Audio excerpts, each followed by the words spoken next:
Om Sadashiva Samarambam Shankaracharya Madhyamam Asmadacharya Paryantam Vande Guru Paramparam Ishvaro Guratmeti Murti Veda Vibhagine Vyomabda Vyapta Dehaya Dakshinamurtaye Namaha Savavedanta Sedanta Gocharam Tamagocharam Govindam Paramanandam Satguru Pranatoshmaham Om Om Shanti Shanti Shanti Om Namaste.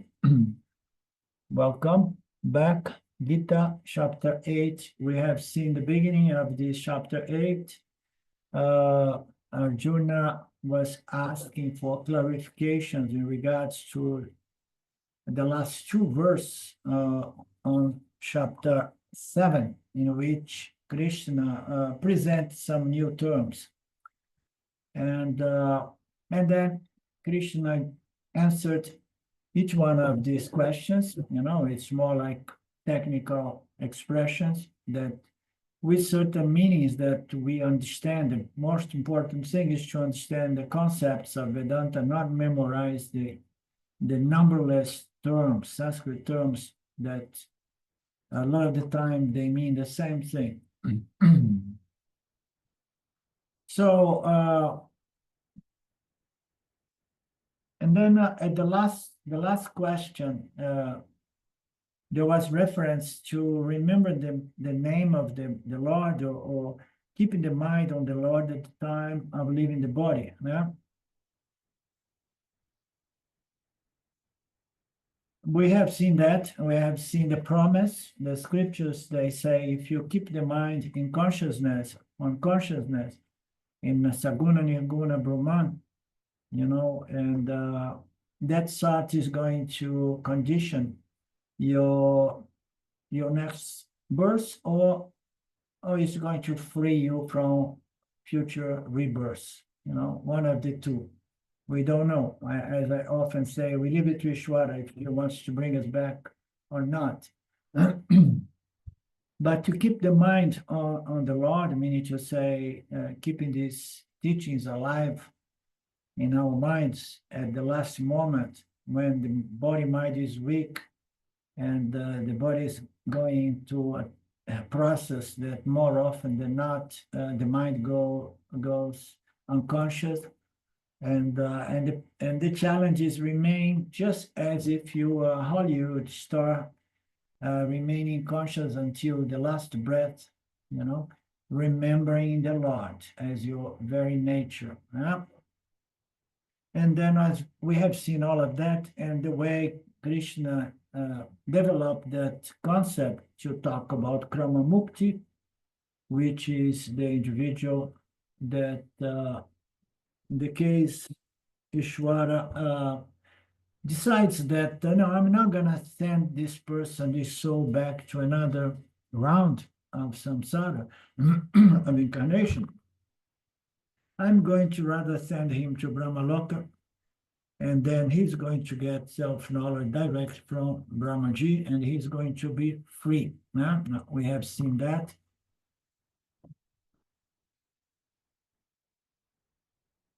And that takes us to today's class. Verse number 6. Thinking of whatsoever object one gives up the body at the time of death, that object one attains, being always steeped in that thought. Here's Krishna is further explaining that when we die, we are going to die thinking of something, We're gonna, more often than not, we're going to be thinking of things of this world, as we know. So whatever object we are going to think at the time of departure, that object will be attained, meaning to say it's going to be alive, and always because it was steeped in that thought. The mind was steeped in that thought.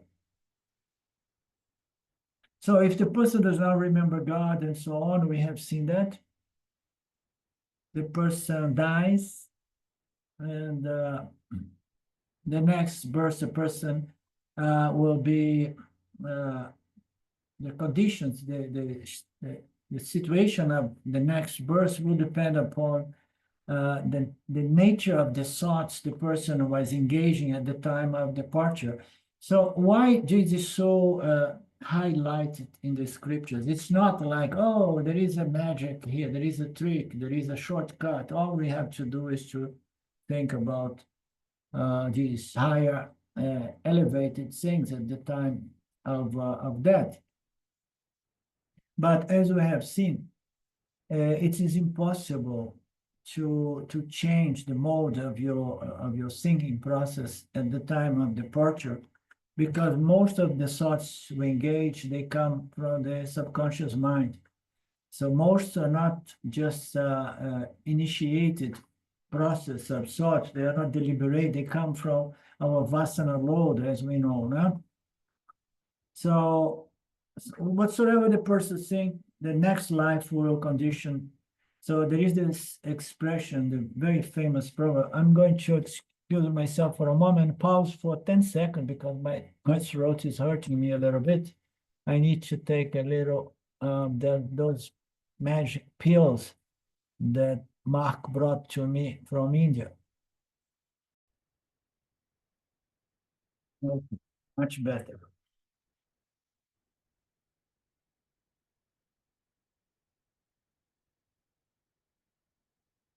So I was talking about the importance and the reason the scriptures highlight all of that is not to tell us, be careful when you die, you think about. No, it's just a way to say your life, your next life is going to be colored, let's say, by the nature of the thoughts you engage. And usually we engage those most relevant thoughts at the time of departure. Okay, it's understandable. The time of departure.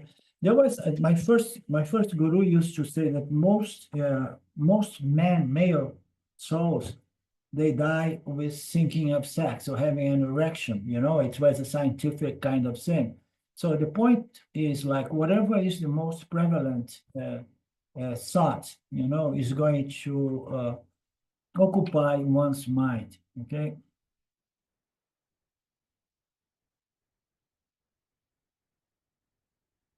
What your thoughts, they become your words become your actions become your habits, your patterns, and that will become your character, and that will become your destiny, your vasanas. You know. Your ultimate destiny or future condition is already determined by the type of thought in which you are entertaining. There is very little we can do. We cannot change things in the last moment. There is no shortcut in spiritual elevation development. You know, we cannot in the last moment buy our way into elevation and salvation. You know, oh, okay, now forgive me, Lord, and so on. You know, so the mind is there. The mind is what it is. It thinks in terms of its nature. You know, and we can't really change things in the last moment.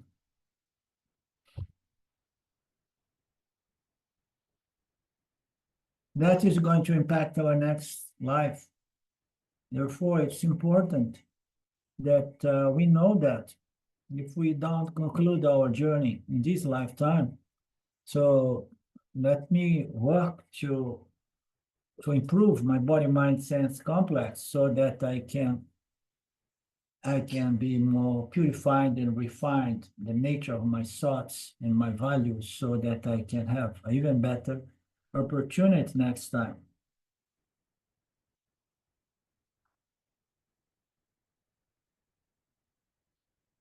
Okay, we have seen these concepts. The Vatsana is the power, impact and deciding our thoughts. We have seen the momentum of those hardwired tendencies or habits or thoughts or patterns, you know, and they crystallize over 10, 20, 30, 50 years, you know, to become something known as habitual thinking or patterns, emotional, mental patterns, no?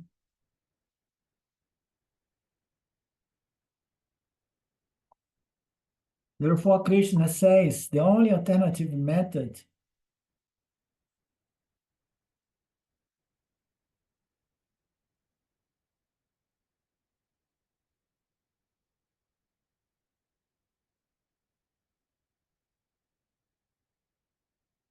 the only alternative method is your vasanas must be good vasanas, subha vasanas, godly vasanas, okay? So elevated vasanas, spiritual vasanas, Vedantic vasanas, vasanas uh, around concepts in harmony with the true nature of the self and so on, the nature of God. So you need to replace those ignorance-based vasanas with wisdom-based vasanas. Here is presented as godly vasanas. This is the process.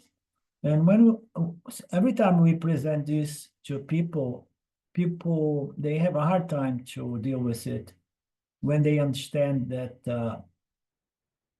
this process of transformation is a gradual project. It's a lifetime project, a many times project, which involves purifying, refined, or replacing those bad vasanas with godly vasanas, So people say, no, I don't buy into this stuff. No, it's a science of reality, science of consciousness, and it has the entire logic is there present to us every day, every month, every year go by, and what am I cultivating? Good vasanas, yeah, spiritual, godly vasanas, or I'm just reinforcing my old vasanas, because the more I reinforce those old vasanas, more difficult it is to purify them in the end. You understand? To refine them or to convert them or transform them into godly vasanas. Your subconscious mind needs to be saturated with these beautiful vasanas. Ishwara Shintana, Daivi Sampata. Even if your will is feeble or not there, or even if a person is in coma where will is not there, the subconscious will have those vasanas. But only what was trained during the awakening state in good health, mental, physical health, we need to feed our causal body with good vasanas, you understand? And that again explained, I think we touched this subject last class, is that, and how about I have self-knowledge, but if I go in coma, for some reason I go in coma before, or if I have Alzheimer's or any other disease, and then I may forget it. Consciously, I forget about that, self-knowledge and everything. So now it has to be totally established in the causal body, in the subconscious mind, okay? And that's the work we have at hand.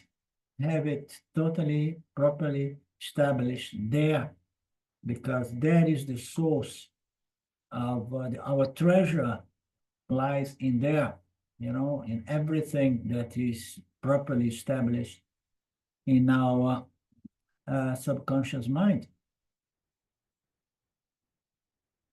Therefore, Krishna says, do not try to deceive the system, the Ishvara system. It will not work. If you have to think of the Lord in the last moment, that's not the purpose of what's being said here. We are saying this so that you can prepare now. Begin preparing now, cultivating those godly vasanas. Prepare now.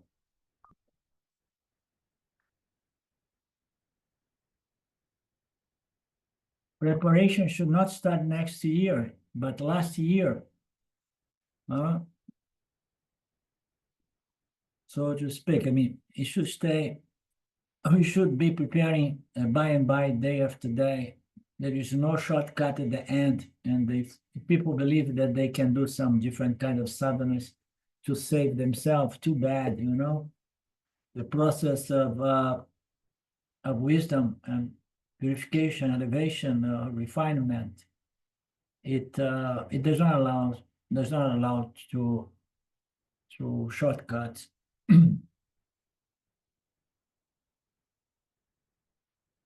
So rehearsal for death is being called by Krishna Guru, but people do not like this topic. But those are facts. They are difficult facts, but we need to face. Vedantine must be a lover of the truth. They want to face reality, you know, even if it is the apparent reality of Ishvara Jiva Jagat. We want we need to encounter the facts of this apparent order without delusion.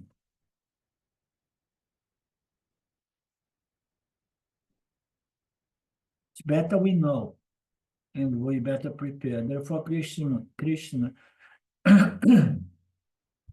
he is interested in our well-being.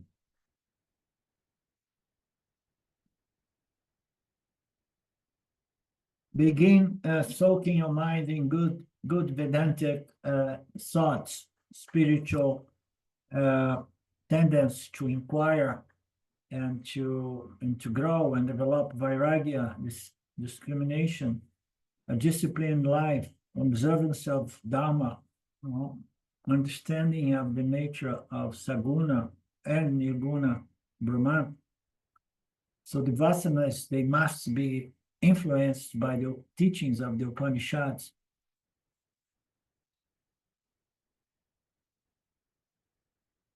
By repeated thinking, the mind is going to be saturated with those Upanishadic vasanas. And when we should begin doing that? Sadha, by constant practice, make your subconscious a divine or godly oriented subconscious mind. That's why one great devotee, he wants to find out what is in his subconscious mind. One method of find out is Vapana. Dream will give a clue of what sort of material is there inside of the subconscious mind. What people talk in dream, but it will be hazy. What is hazy? Vague, abstract, or what? I think vague does it. Yeah. Yeah, not clear. Thank you. Therefore, one method is observing your dream. So he wants to find out what is in there in his subconscious mind. Therefore, he took a particular milk from a tree called Iruku. And if you take that milk, the person will be temporarily off balance, as it is said. So do not try to take this. It's said like that. That is how the story goes. And then he called his disciples and he said, when I'm not in my sense, whatever comes out of me, please note it down. Can we do it? What all dirt will come out, boom, and all we will curse, donkey, and blah, blah, blah. So we never know what is suppressed there. Just imagine the courage of someone to say, hey, let me take this ayahuasca thing, you know, or any kind of psychedelic, and then we'll see what's going to come out of my mind.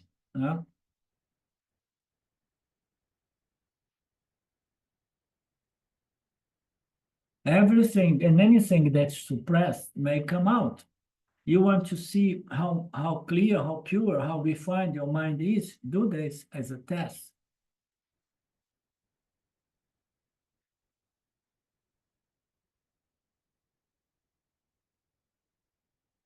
So it is because he has practiced such a devotion, therefore Arjuna, be ever committed to your ultimate goal. So did he pass the test? Yeah, he came out with this beautiful 50 verses of prayer to Shiva. And when is it written? It's below? That Umbata Strotam. Okay. Beautiful. Beautiful. Yeah.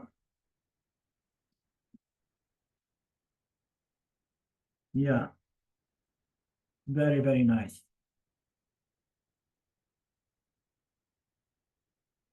Of course, what else to expect from a mind of Mahatma, devotee, of Yani, you know? I love that word, saturated. Saturated, yeah.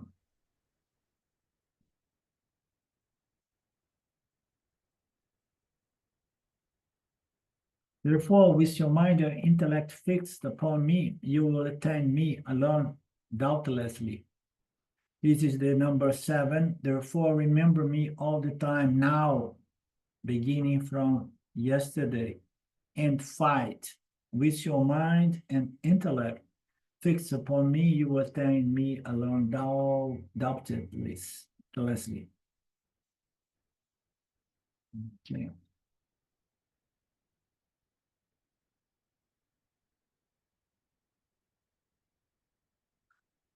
So it's interesting that here on the 8th chapter, sometimes here and there,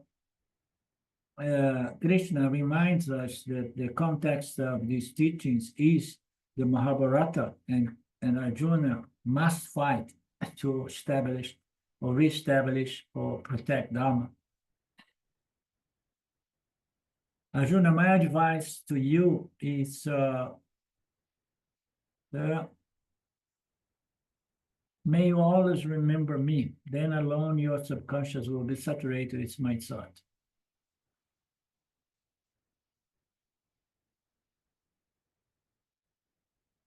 Naturally, the next question will be, if I remember the Lord all the time, how can I do my family duties, etc., etc.? Therefore, how am I to remember the Lord all the time? Should I drop my roles as a householder and become a sannyasi? Krishna says, no, we do not ask you to drop your duty, your responsibilities, your worldly activities. I do not ask you to do that. You have to continue to do what you do. Krishna, no, Arjuna is trying to escape from the war. You see, that's why he brought the fight again. How he gets a wonderful chance. Krishna says, always remember me. Well, I will go away from here. Always, anyway, I want to go away from the battle and say, Rama, I will sit down and I'm thinking of you right there, up there in the forest, you know. Krishna knows the tricks of the mind, and he's not going to give any chance for that. You know? Therefore, he says, fight. Fight. Don't think that you're going to need to go to an ashram to think about me. Fight. Just meant to fight. And at the same time, keep these teachings alive. You know, it's such a extreme kind of dramatic and extreme example of being a householder, interacting with the field, and at the same time applying or holding these teachings. The interaction here is dramatic because it's in the battle, you know, being killed and killing other beings. The next question will also be, how can I do two jobs simultaneously? How can Philippe go and make money, provide to his family, and thinking of God at the same time?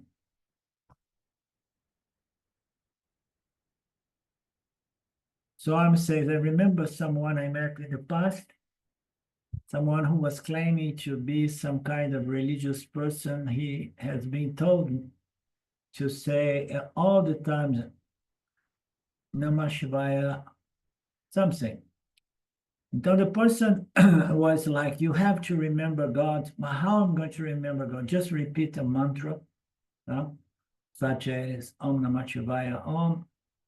And then the person went to see Swamiji. And then Swami, to begin the conversation, asked, so where are you coming from? And the person say, Om Namah Shivaya, Om Namah Shivaya. And then I come from here, the Om Namah Shivaya, Om Namah Shivaya. So anything the person was inclined to say, there were so many Om Namah Shivaya in between.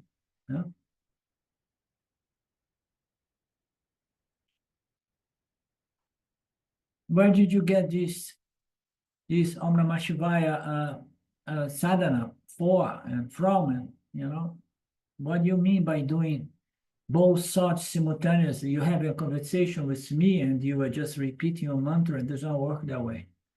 The conscious mind cannot do two jobs simultaneously. We know that. The conscious mind cannot engage in two thoughts. One thing at a time.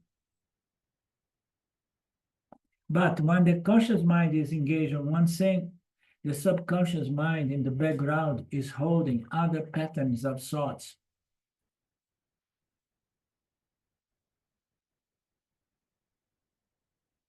In the subconscious, nicely explained, in the subconscious mind, while we are doing a lot of actions and words, as householders, in the subconscious mind, it should be clear, the ultimate priority and purpose of my life is there, and the thoughts around, this priority, this goal, which is moksha, Aham Brahmasmi, the nature of God, and so on. All of that should be properly established in the subconscious mind.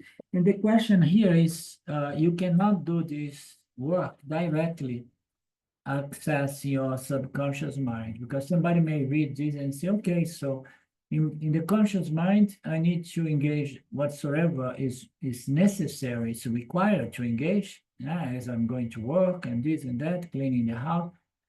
But in the subconscious mind, I need to have other thoughts there. And then I'm going to go into my subconscious mind, and I'm going to establish a lot of beautiful godly thoughts there, vasanas, tendencies, but I go there in the subconscious.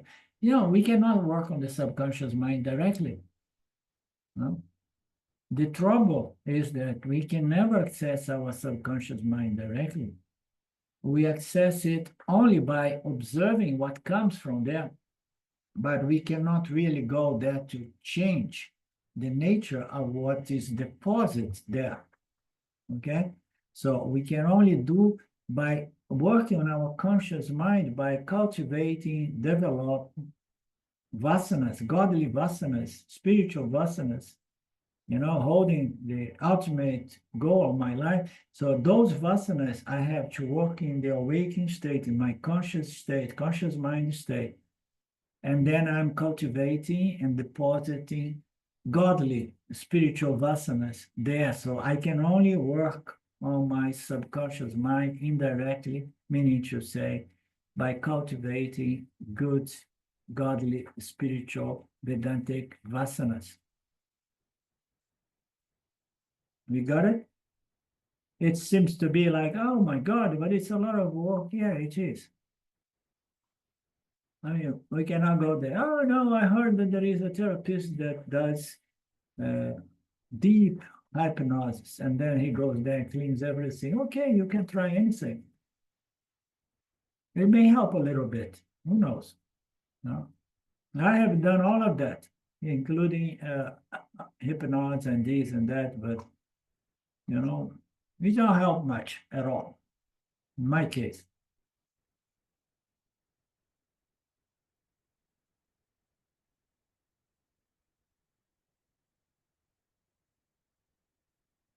And then Swami offers us another insight here.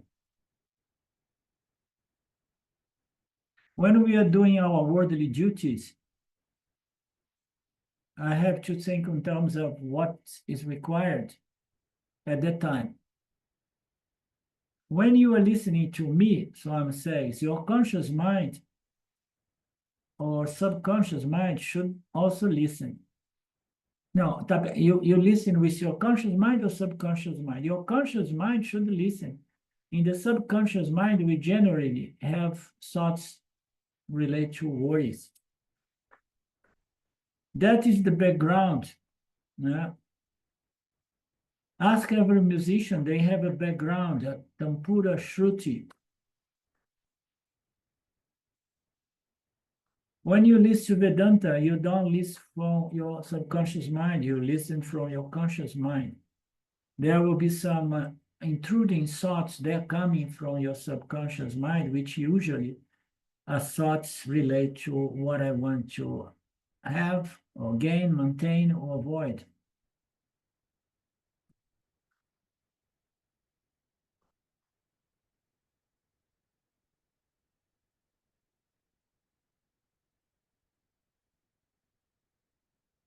And then he gives an example of people, musicians. So they have to be in tuning with the Tampura Shruti, the background. And you will find when the person, every musician adjusts to that. A symphony is a symphony when everybody is on the same rhythm, When he's singing the song, naturally his mind has to be applied for that particular thing, and especially when the chitta, svaram, you can think straight. But when the kapana, savara comes, and difficult however comes, certainly the mind has to be applied. So then what happens? Conscious mind is involved, by the background, the Tampura Shruti is kept in mind. So how do you know? How do you know? Otherwise, you will not be able to listen. There is a magic. I mean, if by coincidence I was coming from home here today, I gave a lift to someone that I know.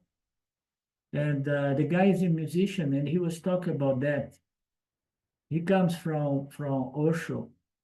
And he believes that music is a wonderful means, to go into deep meditation. But he was also aware of the difficulty to stay in that kind of tune, that you begin going to that space, dance, meditation, and samadhi,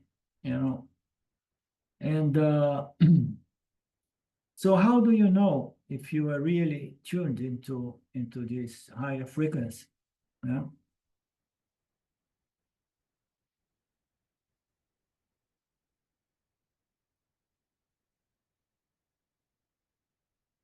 Okay, now he's presenting another analogy based on in the background. He knows what is the tune. Okay, the point here, he knows what the tune is there in the background. He's playing, and he knows how to readjust, or he does not forget what is the main tune there.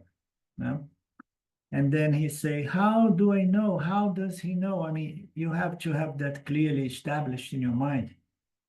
And then he gives this example that he likes to give sometimes, in a train journey, that when you travel in India, sometimes when you begin, it used to be like that 34 years ago, begin the trip is supposed to last 27 hours. By the time you arrive, it became 47 hours. And in between, there are so many stations in which where the train stops, and then you say, so you are having a nap, you wake up, and then you come out of the train, you you eat a little dosa or a little that other deep fried thing I forgot. Anyhow, and you have a little tea, but you never forget the the background is no, I'm going all the way to Delhi. No,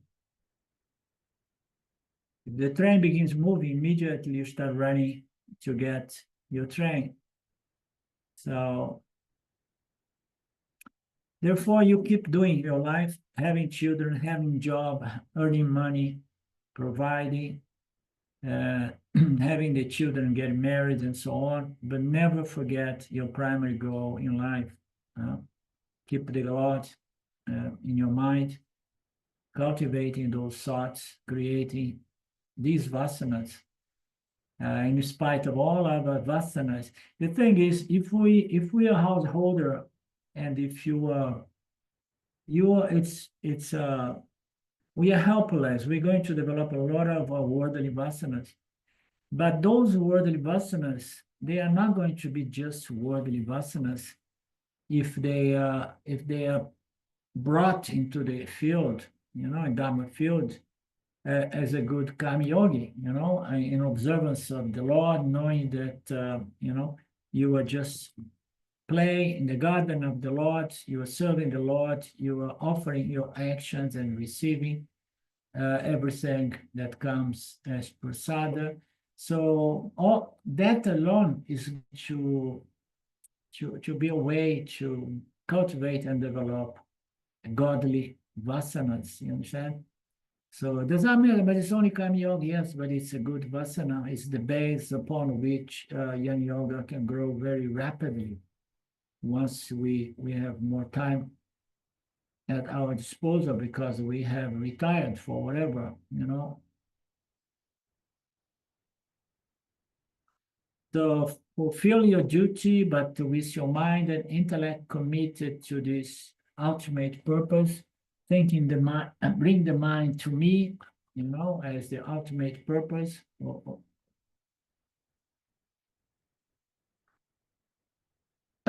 Mind and intellect means your mental, emotional personality must be committed to this process, understanding the nature of the Lord, by which Krishna means let your emotional needs be also fulfilled through Ishvara. Learn to emotionally depend on God rather than depend on mortals around or circumstances around. I do not know how long the people around me will stay alive. They are mortals. Therefore, how can I really heavily depend upon these people, lean on something which is mortal and therefore unpredictable, and this makes your life very shaky and risky.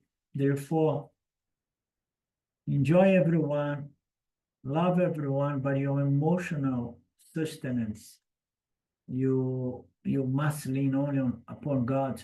At the beginning, let it be Saguna Ishvara.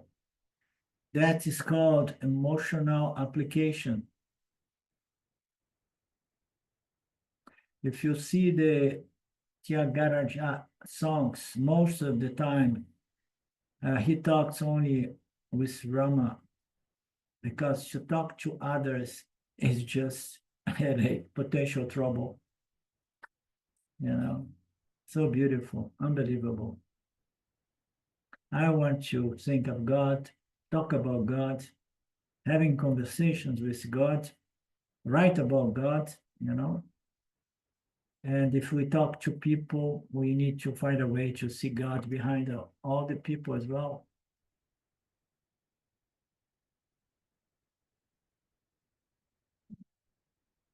By doing that, we are developing a mental, emotional strength, because I have transferred my dependence on the world to God, to Saguneshwara.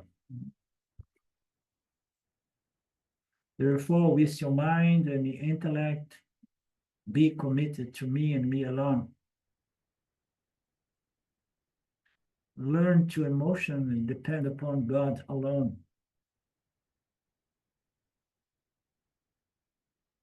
To trust in God. Whatsoever comes, you are just there, trusting and leaning upon God, meaning to say, I have total confidence in the law of karma. And whatsoever is coming to the benefit of humankind.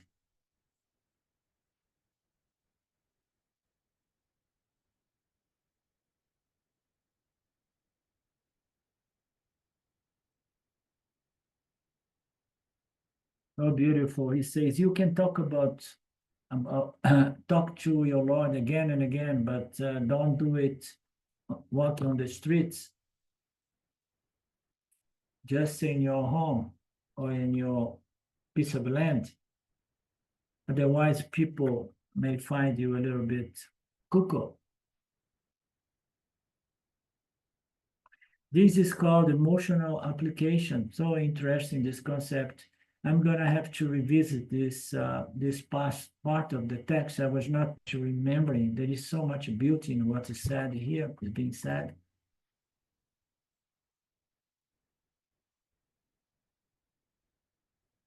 Emotional application. And also Buddhism. May you be rationally also convinced, because the physical, personal God symbolize the truth, symbolize immortality, symbolize love, symbolize compassion, security, steadiness. Therefore, the physical form, we do not say is the ultimate truth, my deity, but the physical form represents the highest reality, the only reality. And that is called intellectual conviction. You need to understand, with Vedanta, the understanding has to be there. The foundation is understanding. Everything must be building upon this foundation of knowledge, understanding. Well, this intellectual conviction of the nature of God and the importance to establish this relationship with Saguna Ishwara to begin with. Otherwise, I don't know, I mean, too much work, intellectual conviction with Ishwara. No, I would do if it was Mr. Brahman, but Ishwara, no. No.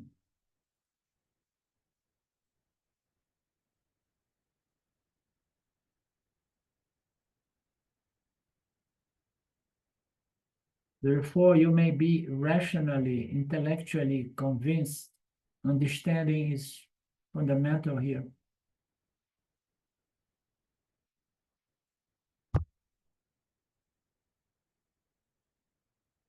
We talk a lot about the importance of understanding this relationship between Jiva Atma and Ishwara. You know? And the importance is, if you really understand this relationship, you're going to develop a certain appreciation, devotion, gratitude, and reverence. That is going to purify your body-mind like nothing else, very naturally, you know? And we need to have a rational, intellectual understanding of the way this preparedness occurs through the Karma Yoga, you know? We need to be convinced of the mechanism that purifies naturally, like nothing else naturally can purify. And we need to understanding.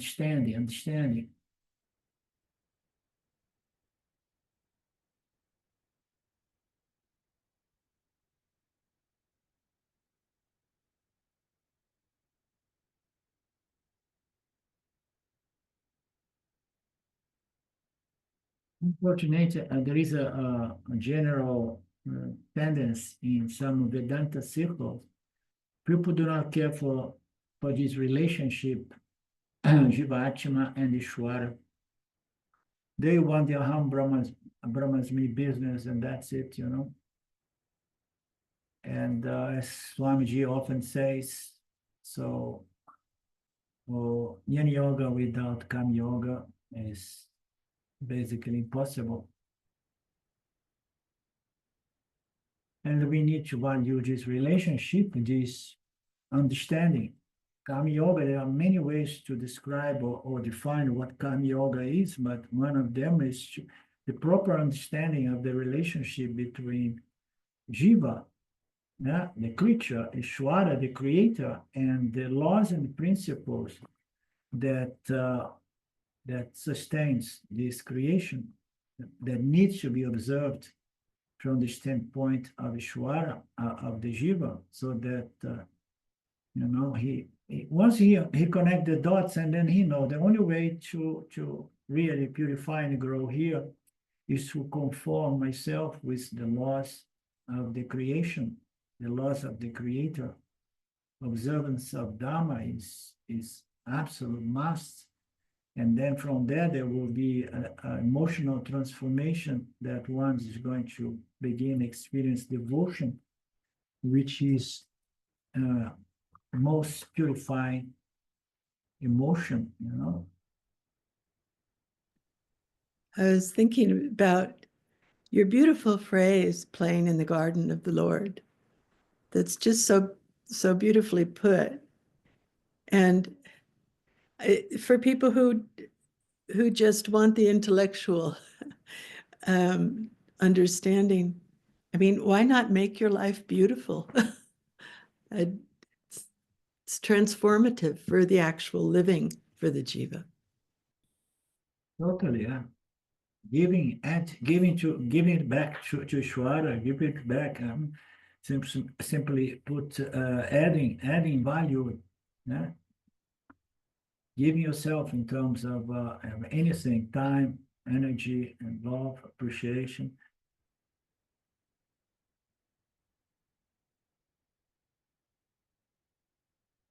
And then once the mind is further purified, one will be able to appreciate the most abstract, the Nirguna God, the Nirguna Atman, without any form. Meanwhile, stay with Ishwara, enjoy it. Use this support, alampanam, support.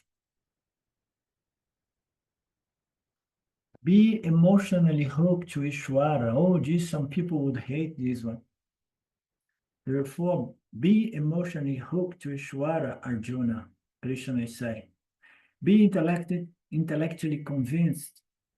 If you follow this lifestyle, you will certainly attain me. Again, Krishna gives more guarantee. Do not doubt me. Have this intellectual conviction.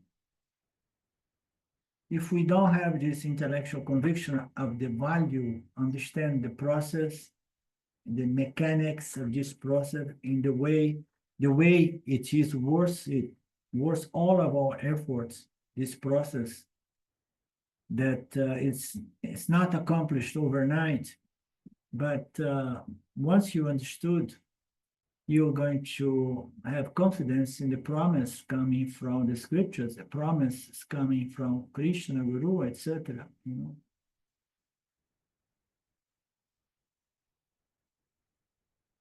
So somebody once told Swamiji, heard somebody say, the politicians are those who shake your hand before election, then they shake your confidence after the election again and again and again and again, and we are seeing it now again, you know.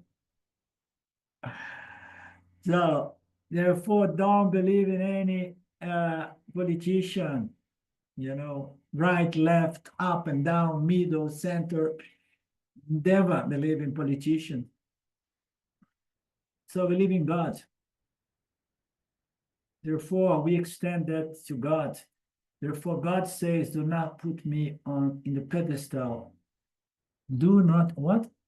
Let me see. Therefore, your election, we know that nobody in the world is reliable. Therefore, we extend that to God also. Therefore, God says, do not put me on the pedestal. I am reliable. Did you understand this sentence?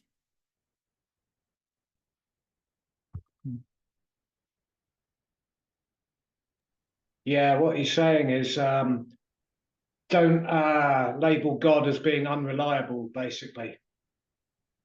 God is reliable. So trust in God with full confidence. Okay, don't put me in the same pedestal together with the politician. Now I understood. Yeah. Don't put me on the pedestal, on the same classification as your politician.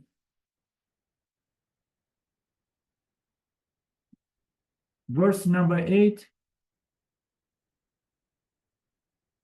O Arjuna, constantly thinking of the Lord with a mind that is undistracted due to the practice of sadhana, one attains the divine supreme Lord.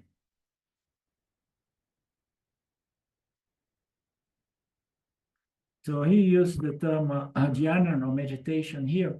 So we have to supply parayana kale at the time of death. So constant thinking of the Lord with a mind that is undistracted due to the practice of meditation at the time of death. Okay. So the mind became undistracted due to the practice of upasana or dhyana. Okay. So you need to bring the mind to that kind of one-pointedness, you know. Only then we are going to be able to hold the thoughts around the Lord at the time of death. Only then one attains this divine supreme goal, meaning to say the oneness with God.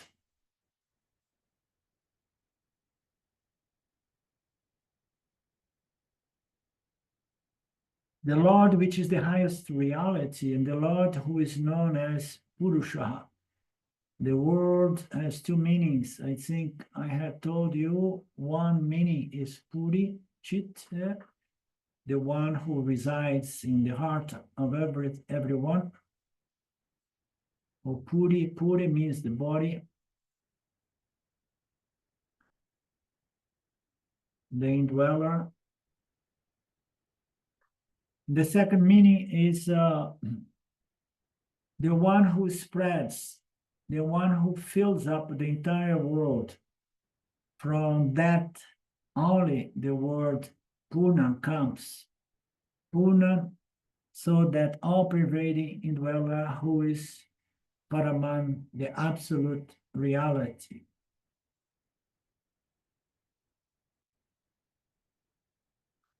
All of that to illustrate the divine supreme Lord.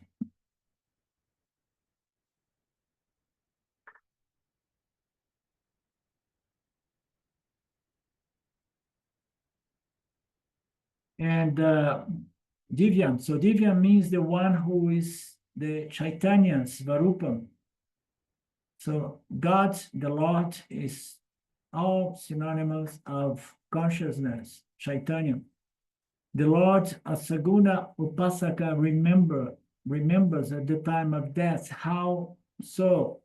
By practice, with a mind, what kind of mind? Disciplined mind, strong mind, focused mind. The strength was possible through years, decades, lifetimes of practice. The mind is able to do that because of regular practice, sadhana, abhyasa, repetition, training.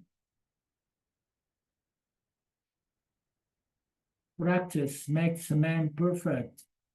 So that practice is called abhyasa, yoga, yuktena.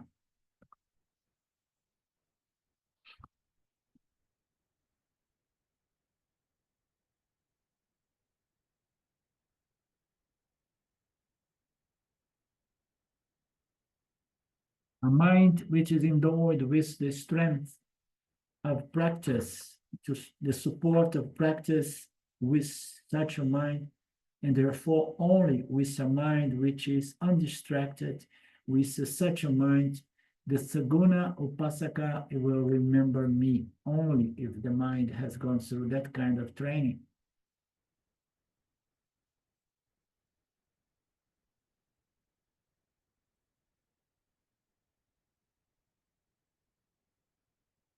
And it becomes very natural. It's not extraordinary. I have heard that mathematics prodigy, he had an early death.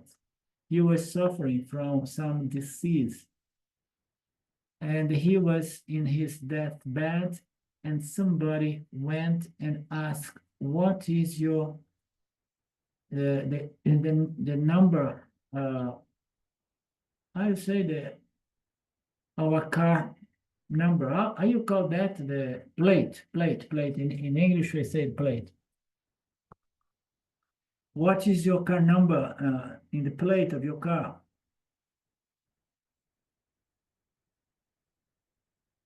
He says, it's a strange question. People may ask a bank account number.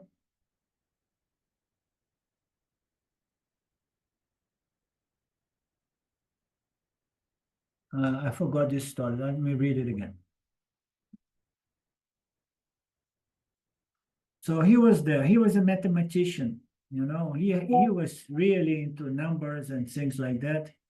He was in his deathbed, and someone came and asked, what is the name of the plate of your car? At the time of death, he may ask the bank account, but the car number, he said this is the only number which has got two different cube root form or something. For us, mathematicians is allergy. At the time of death, he remembers the uniqueness of the car number. I forgot what he said. It has come unique number present in the form of cube root or something of that nature. I did not get it. If anybody understood this story.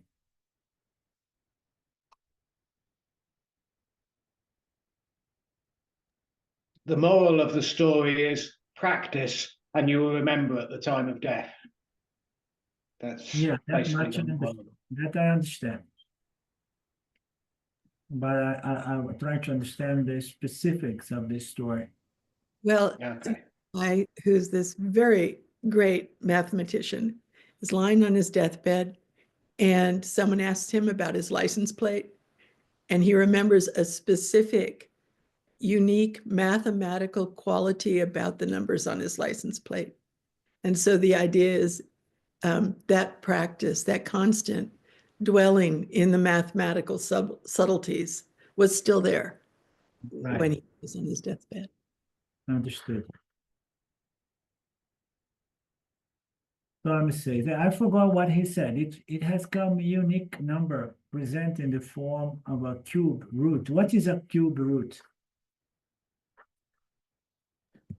I'm not mathematically proficient, but I think like 3 times 3 times 3, or does anybody else know mathematics better than I? But a square root is like... Yeah, very unique kind of sequence of numbers that... yeah. Okay, how he's able to do that? Because of practice. Whatever you love, your mind automatically will stay around that, thinking about that. That's beautiful. If we think of God, we appreciate God, we love God, the mind is going to remember that more often than not. But if one values money, power, prestige, and other, among other things, you know, our mind is going to be mostly hooked to those things.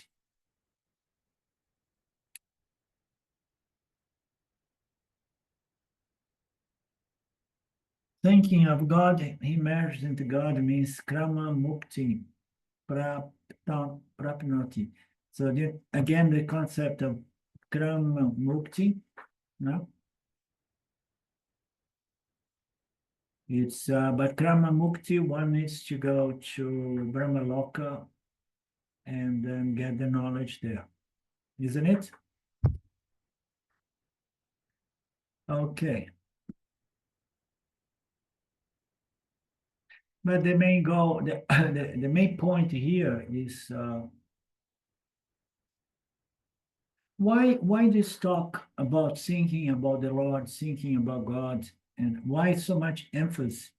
Because in most spiritual circles, people cannot see the correlation between thoughts around God and spiritual enlightenment or moksha, you know?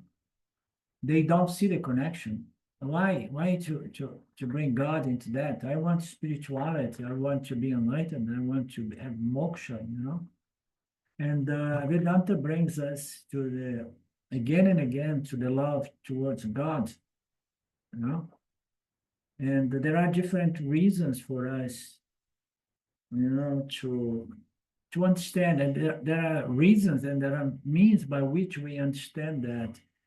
You know, first is that for as long as we see God as Saguna Ishwara, this is wonderful because I can keep my mind on the God, understanding the Creator, its laws, and the way I can give something back to the Creator, you know, observing its laws and so on. The entire picture, you know, as a Kama Yoga, and then offering and having a good attitude and love to other beings, etc. So we need to understand God and love God if we want to be happy, because everybody is happy when is in love. But if people are in hate, they suffer. So we need to understand our relationship with the Creator, because it's the entity that deserves our love totally. You understand? So that is going to allow us to live a happy life. And furthermore, towards the end of this process, once we enter into the understanding of the true nature of Saguna Ishwara as Nirguna Brahman, and then furthermore, we're going to have the understanding that it was not by chance that I was instructed to love Saguna Ishwara. It's because the nature of Saguna Ishwara is Nirguna Brahman, which is my very nature. Therefore, bingo, moksha, understanding of the nature of Nirguna Atma as infinite, limitless, conscious existence. And then moksha is possible, freedom is possible, a sense of limitless, which is inherent to one's nature. But all of that is only possible if I understand that consciousness, if you believe that consciousness is the big I, is the big thing, I need to know I am consciousness is God, and it's better you see consciousness as God. You understand? Ultimately, is the true nature of God is consciousness. We don't know what consciousness is actually, but we know that it's the only reality. And once we know that, we're gonna benefit with a sense of limitlessness during our still passage in this apparent order of reality, you know, interacting and so on, enjoying this sense of limitlessness, which is inherent to God, consciousness. Therefore, it's all about God. Vedanta is all about God. And sometimes I'm surprised to see the way China world went, that they went like this, and basically there is no talk about God anymore, you know.